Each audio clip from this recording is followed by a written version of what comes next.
My name is Caroline. I'm standing in the boardroom of what used to be my family's company, now on the verge of becoming mine. The tension in the air is palpable as my sister, Lily, storms in, her face twisted with barely concealed rage. My father, Mr. Thompson, follows, looking older and defeated, his shoulders hunched under the weight of his mistakes. My mother, Mrs. Thompson, trails behind, her eyes darting nervously. "This is a joke," Lily shouts, throwing her designer handbag onto the conference table. "You can't possibly be serious." I smile calmly and take my seat at the head of the table, the seat that was once hers. "I assure you, dear sister, this is very real. Please sit down. We have contracts to sign." My father growls, remaining standing. "I won't let you destroy this company. I built Thompson Enterprises from nothing." I open a folder and reply evenly, and Lily nearly destroyed it from everything. "Shall we review the numbers?" A 40% drop in market share over 5 years. 3 failed product launches. Oh, and let's not forget the $17 million that mysteriously vanished through those shell companies I tried to warn you about. Lily's face turns white. "You can't prove it." "Actually, I can." I press a button, and financial records appear on the screen behind me. Every transaction, every hidden account, every penny you diverted. I've had 10 years to gather evidence. "Lily, did you really think I'd come back without proof?" My mother finally speaks, her voice trembling. "Caroline, please. We're your family." "Family?" I laugh, but there's no humor in it. Family doesn't frame their daughter for whistle-blowing. Family doesn't throw their child out for trying to protect the company. You chose Lily over the truth, and look where that got you. I gesture to my lawyer, who starts distributing the documents. "You have 2 options. Sign the merger agreement, or I take this evidence to the SEC. Your choice." Lily grabs the papers and flips through them frantically. "This is robbery. You're taking everything." "Not everything," I correct her. "You get to keep your freedom.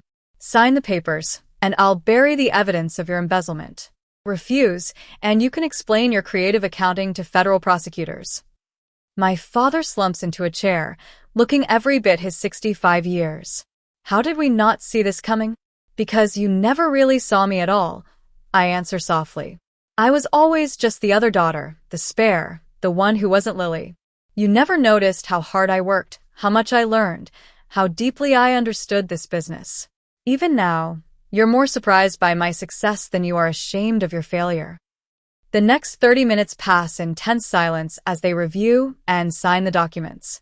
Lily's hand shakes as she scrawls her signature on the final page, officially surrendering her position.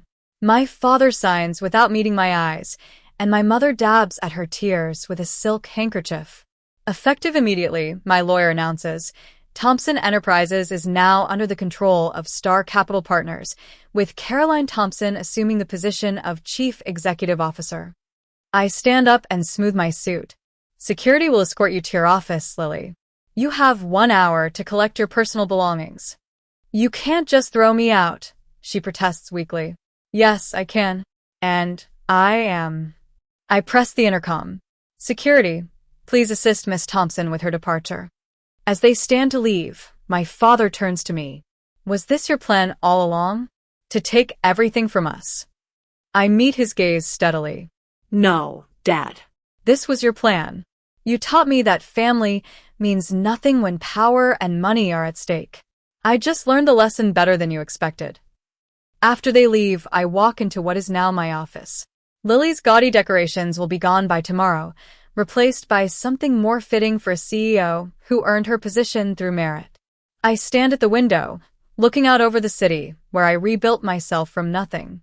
My assistant, Jack, appears in the doorway. "Miss Thompson, the executive team is ready for your first meeting."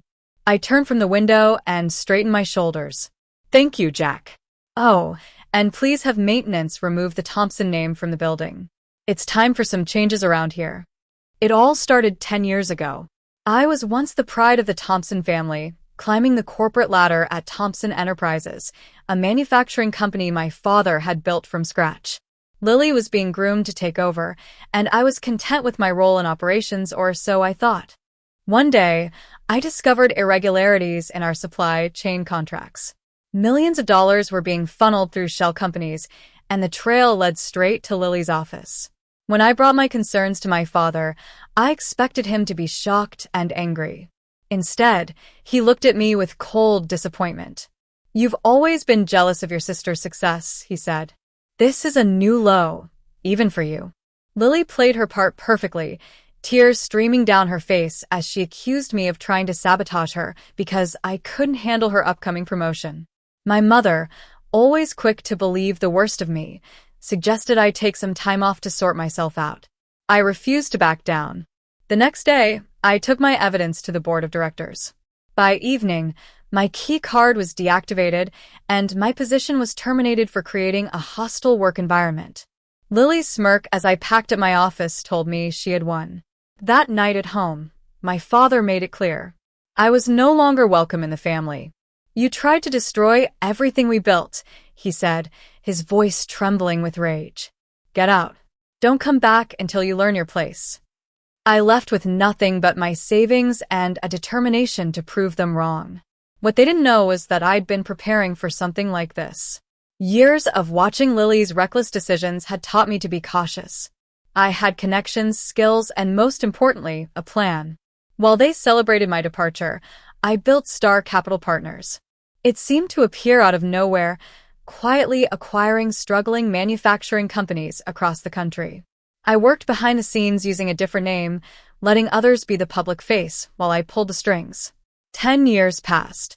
Thompson Enterprises began to struggle under Lily's leadership. Poor decisions, mismanagement, and arrogance led them down a path of declining profits and mounting debt. They needed a miracle, and Star Capital Partners appeared to be their salvation. Lily negotiated the deal herself, never once suspecting that every document she signed brought the company closer to my control. Tomorrow at 9 a.m. The final papers would be signed, and Thompson Enterprises would officially become mine. Last night, I found myself standing outside my childhood home on Thanksgiving. I watched through the window as my family celebrated without me. The smell of turkey and my mother's famous cherry pie wafted through the air, a cruel reminder of what I'd lost. Or so they thought. I'd received an invitation, the first in 10 years. Not because they missed me, but because Lily insisted the whole family should be present for tomorrow's celebration of the merger that would save our legacy. They had no idea they'd invited the architect of their downfall to dinner.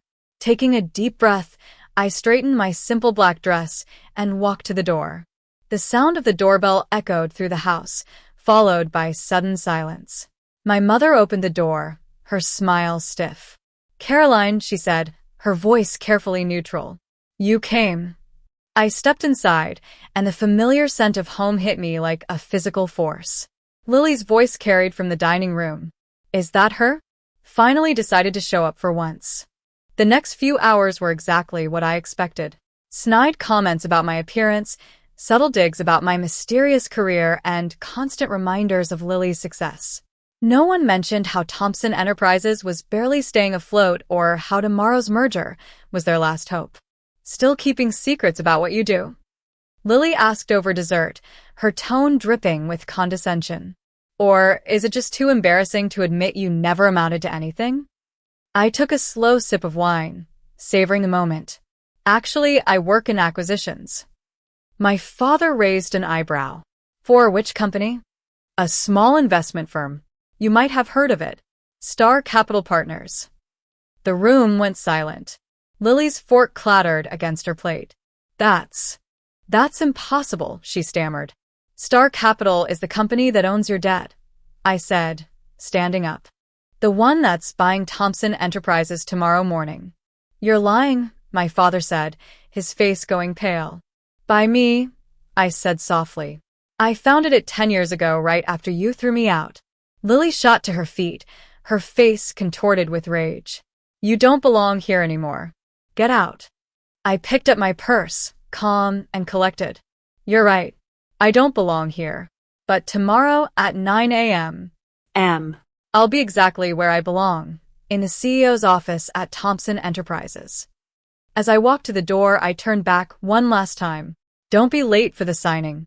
It would be a shame to start my first day as your boss without you there. The last thing I heard as I closed the door was the sound of Lily's wine glass shattering against the wall. In the following weeks, I implemented the changes I'd spent years planning. I streamlined operations, modernized manufacturing processes, and rebuilt the company's reputation. Employees who had been overlooked under Lily's leadership finally got the recognition they deserved. Merit replaced nepotism as the path to advancement. My family made several attempts to reach out. First came the angry calls and threats of legal action, which my attorneys easily deflected. Then came the guilt trips, tearful messages from my mother about family loyalty, and manipulative emails from Lily claiming she was struggling financially. Finally, they tried bargaining, offering to forgive me if I would give them positions in the company. I ignored them all. 1 month after the takeover, my father showed up at my office. He looked smaller, the expensive suit he always wore hanging loosely on him. "The company's doing well," he said quietly, glancing at the financial reports on my desk. "Stock price is up 30% since you took over. Did you come here to discuss business metrics?" I asked, not offering him a seat. He sighed and ran a hand through his gray hair. "I came to say you were right about Lily, about the company, about everything. I was wrong not to listen to you 10 years ago." "Yes, you were. Is there any way to fix this? You're still my daughter." I stood up and walked to the window, where I could see workers replacing the last of the Thompson Enterprises signs with the Star Capital logo. "No, Dad, I'm not. Not anymore. You made your choice a decade ago. Now you have to live with it, just like I had to live with being thrown away." "We're still family," he insisted weakly. "Family is more than blood," I replied, turning back to him. "It's trust, respect, support, all the things you and Mom and Lily never gave me. I built my own family here with people who value merit over manipulation and truth over appearances." He nodded slowly, understanding finally dawning in his eyes. "I suppose I deserve that." "You do." I returned to my desk, picked up a file, a clear dismissal. "Goodbye, Dad." After he left, I sat in my office as the sun set over the city, thinking about family legacy and the true meaning of success. The Thompson family had taught me an invaluable lesson, though not the one they intended. They showed me that real power comes not from names or inheritance, but from believing in yourself when no one else will. Lily eventually took a middle management position at a smaller company. Her reputation in the industry was tarnished, but not completely destroyed. My mother threw herself into charity work, carefully avoiding any events where she might run into me.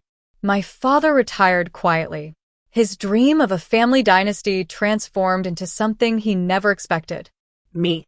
I built something bigger than Thompson Enterprises ever was, expanding Star Capital Partners into a global investment firm. But more importantly, I built it my way, with integrity, innovation, and a firm belief that talent should be rewarded regardless of family connections. Sometimes at night, I still drive past our old house during family gatherings, watching through the windows as they celebrate without me. But now, instead of feeling pain or longing, I feel only satisfaction. They thought throwing me out would destroy me. Instead, it set me free. The Thompson family name might not be on the building anymore, but my success speaks louder than any sign ever could. And every morning when I walk into my office, I remember what they taught me. Sometimes losing your family is the price you pay for finding yourself.